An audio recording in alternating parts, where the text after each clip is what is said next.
अस्सलाम वालेकुम people, I hope आप ठीक ठाक होंगे। ओके, आज मैं आपको एक बहुत अच्छा देसी तरीका बताऊंगी कि आप चेहरे के बाल कैसे ख़त्म कर सकते हैं।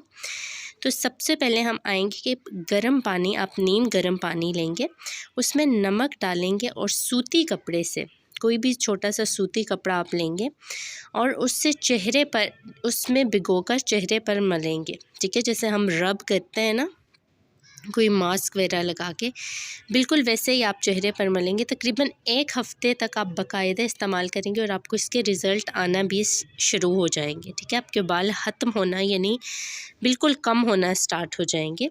और इसके लिए एक और तरीका भी मैं आपको बताऊंगी। अगर आप नमक का इस्तेमाल नहीं करना चाहते तो फटकड़ी बहुत बहुत अच्छी चीज़ है बाल ख़त्म करने के लिए। चाहे वो कहीं के भी बाल हों, आप फटकड़ी से भी उसको ख़त्म कर सकते हैं। ठीक है, तो फटकड़ी का आप पाउडर बना के इसी तरह पानी में डाल के, या आप जो है वो अपनी फिंगर टिप से अपने फेस पे उसे रब कर सकते हैं।